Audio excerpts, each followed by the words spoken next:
మత్తయి సువార్త 11వ అధ్యాయం 28వ వచనం. ప్రయాసపడి భారం మోసుకొనుచున్న సమస్త జనులారా నా యొద్దకు రండి, నేను మీకు విశ్రాంతి కలుగజేతును అంటున్నాడండి.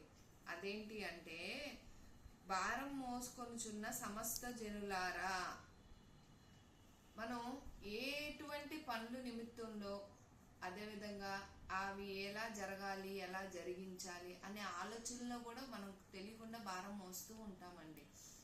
కొన్ని పనుల నిమిత్తం ఎంత ప్రయత్నించినప్పుడు కూడా వాటిలో ఎటువంటి మనం విజయాన్ని చూడలేము.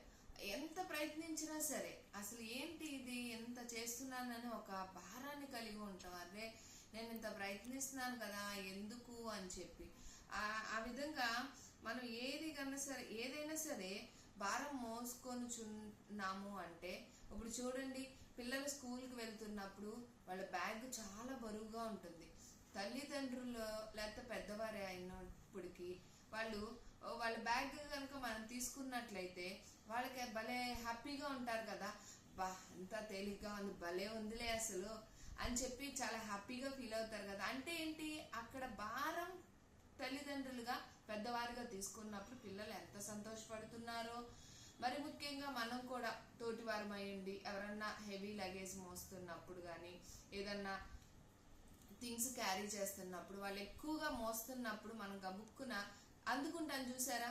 అందుకున్నప్పుడు కూడా వాళ్ళు చాలా హ్యాపీగా థ్యాంక్ యూ అని చెప్పి చాలా సంతోషపడుతూ ఉంటారు. మనమే ఈ రకంగా మనం తోటివారి పట్ల వాళ్ళ భారాన్ని మనం తీసుకుంటున్నప్పుడే అంత ఇదిగా మనకి తెలియని ఒక రిలాక్స్ వచ్చినప్పుడు, మరి మన పరమ తండ్రి ప్రభువైన యేసుక్రీస్తు వారే భారం మోస్తున్న సమస్త జనులారా నా యొద్దకు రండి, నేను మీకు విశ్రాంతిని ఇస్తాను అని అంటే, మన భారం ఏదైనప్పటికండి అది ఎటువంటి ఆలోచన విధానం అనే కానీ, అంటే పిల్లలు మారట్లేదు, వీళ్ళు ఇలాగే ఉంటారు, ఏంటి ప్రభువా వీళ్ళు ఎప్పుడు మారుతారు, వీళ్ళు ఎప్పుడు చక్కగా ఉంటారు అనే ఒక ఆలోచనలో కూడా భారమేనండి. అది భరించలేని భారం.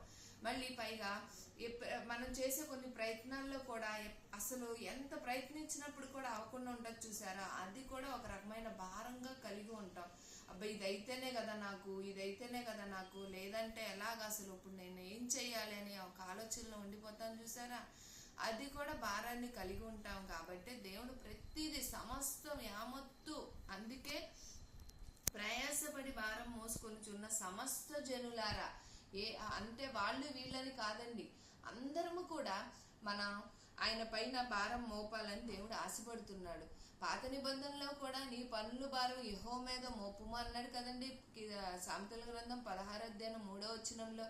నూతన నిబంధనలో కూడా ప్రభువైన యేసుక్రీస్తు వారు కూడా మన పన్నుల భారం అంతా ఆయనపై మోపమంటున్నాడు. అంతే కదండి. మనం గనక అది ఎలాగా మనం ప్రార్థించి దేవా నాకు ఈ సమస్య ఇలా ఉంది, నా బిడ్డల్లో మార్పును చూడాలి, నా కుటుంబంలో మార్పును చూడాలి, నా వ్యాపారంలో మార్పును చూడాలి, ఎప్పుడు ఇలాగే ఉంటే నా వల్ల కావట్లేదు ప్రభా, ఈ భారం అంతా నువ్వు తీసివేయవా అని చెప్పి మనం అడిగినట్లయితే దేవుడు తప్పకుండా సాయం చేస్తాడండి. ఏమండి, మనమే మన తోటి వారి పట్ల అడగకుండానే వాళ్ళ బరువు మనం తీసుకున్నప్పుడు వాళ్ళు ఎంత హ్యాపీగా ఫీల్ అవుతున్నారు.